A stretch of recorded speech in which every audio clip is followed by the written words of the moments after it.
people that listen to the show know that we're an anxiety-based podcast. Like, we talk about some of the things that you go, all right, well, like what's coming down the pipeline here? What are some of the things that should cause some level of concern in the moment? I guess I want to ask the biggest thing, because I think it is the single most important thing for this team right now in terms of its ability to compete in October, and that is the overall health of Zack Wheeler. And there's been a lot made of the declining velocity in recent starts. Certainly, he was still effective against the Rangers. He sort of gutted it out, but he was pulling a lot of pitches, it felt like, at times. Where are you at with Zack Wheeler right now in terms of just, do you think that this is a situation where he will have to be sidelined at some point? Do you think it's a situation where there should be real concern about what's going on with him? Or do you kind of feel like that this is just something that he's going to be able to work through? I thought it was telling, personally, that early in that start, when you looked at the declining velocity, I said he might be out of here after 2 innings today. And the fact that he stayed out there, they don't seem to be, sounding the alarm in this moment. It kind of makes me feel like that they're going to try to work through this thing. Yeah, that's what it seems like. To me, it's still wait and see. Like, he pitched well on the standard of a regular starter last outing. He did not pitch well on the standard of Zack Wheeler. Like 51 out of the 83 pitches were strikes. I believe that's not Zack Wheeler. Coming out after 83 pitches is not Zack Wheeler. So I think it's still wait and see. Like, could we wake up tomorrow and the Phillies have decided to put him on the IL? Yes. And particularly if Aaron Nola is about to rejoin the rotation, maybe that makes even more sense.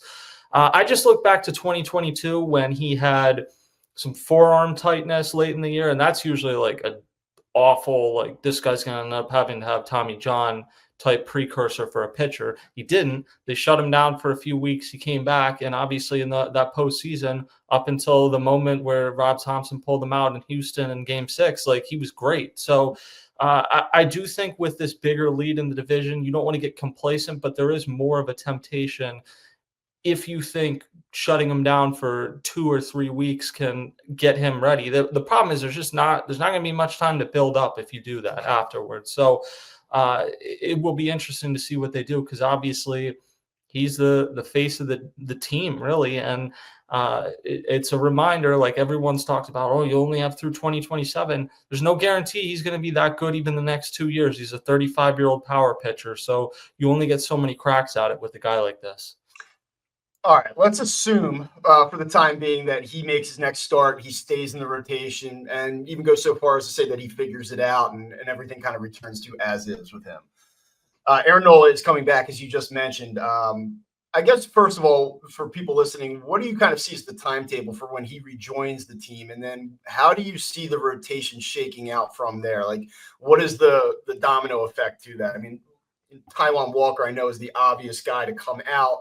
I just want to say, if you would have showed me on March 30th Taijuan Walker's numbers and said, hey, on August 12th, you're going to be talking about a guy who had a 3.39 ERA over, 85 innings at this point. I mean, he has not been amazing. At times, you kind of have to hold your breath. But I give that guy a lot of credit, given what his 23 and 24 looked like and what he's been able to do and contribute to this team. And it is a real under-the-radar story. Like, we're 15 minutes into this show. I saw a lot online last night. Look at the Phillies, the big hit, Wes Wilson, Trey Turner. Don't win that game without Taijuan Walker last night. It's one of the greatest one-year turnarounds that I can ever remember seeing. And I said that to someone even in spring training. I'm like, the fact that this guy's throwing 93 or 94, I didn't think he, like, physically was capable of doing that. And you've been in, like, post-game interviews with him. He is, like, I hate the term pros pro, but he is that. Like, he is a good guy, and he's a hard worker. And there are plenty of guys, myself included, that if I was pitching like he did last year, I would not have, like, been friendly to anyone.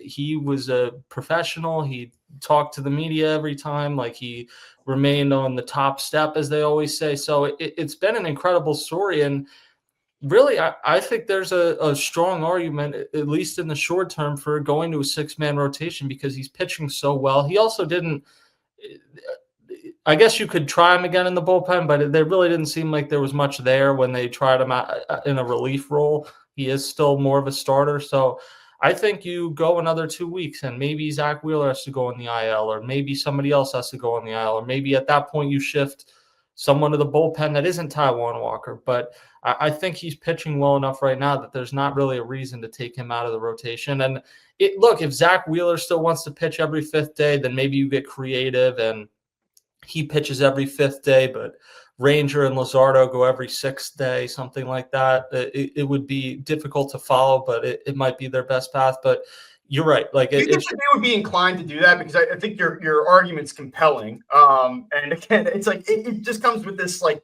you have to suspend disbelief for a moment. Like, I can't believe we're making the argument to keep this guy in the rotation, but like on merit, if you watch the games, you look at what he's doing. I also think that there's a part of this where I don't believe he's going to be effective out of the bullpen. Like, yes. I don't think that is a fit for him.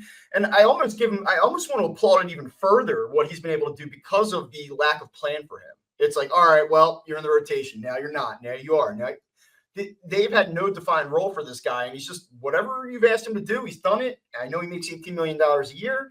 I know that that's his job, but I think that there's something to be said for the way that he's handled it, the way that he's produced. Do you think that the Phillies would actually consider this? Yeah, I do, in the short term, at least. Now, I don't know whether they consider the part of like having some guys go every fifth day and other guys go every sixth day, but I do think in the short term, especially if you're trying to nurse Wheeler a little bit and make sure he's healthy getting to the postseason and make sure Luzardo and Ranger don't kind of burn themselves out, which each has a history of doing. And then, like, you get to the point we've said all along, late in this season, maybe one of them goes to the bullpen. Well, it becomes a lot easier for one of them to go to the bullpen if you have 5 other guys that you trust. And I agree with you. Like, I didn't see much upside for Taijuan Walker as a reliever. I think he's a long man if he's out of the bullpen, and it's way more valuable to have him as a guy every fifth day going 5 or 6 innings, even if it's with a 4.5 ERA, which it isn't. But even if it's that, there's more value in that to me than having him just on for mop-up duty in the bullpen. All right, let me put a bow on the rotation conversation with this. You get to a playoff series. Let's just say, for the sake of argument, they're playing in a wild card round, which right now they wouldn't be. Who is your Game 3 starter, considering everybody's healthy? Who starts that third game for the Phillies? Well, it's going to depend what Aaron Nola looks like coming back. Right now, my Game 3 starter would be Ranger Suarez, but Aaron Nola can certainly pitch his way into being that. And Jesus Luzardo could pitch his way into being that too if he gets on a tear like he was at the beginning of the season. He's difficult to figure out because, like, I see in theory what people think about him as a relief pitcher, but if he can't pitch with guys on base, like, I don't know how you're bringing him into leverage situations in the playoffs necessarily. So some of it does come down to, like, how do you best allocate people? And even if Ranger's your number 3 starter, if he's also like a better fit for the bullpen, maybe the thought is use him out of the bullpen and put Aaron Nola in for Game 3, depending on how. Because Aaron Nola, like, in a wild card series, I think if he's not one of your 3 starters, almost why is he on the roster type deal. Right. So not to say, and Aaron Nola is not an ego guy that if, this was a lost season for him and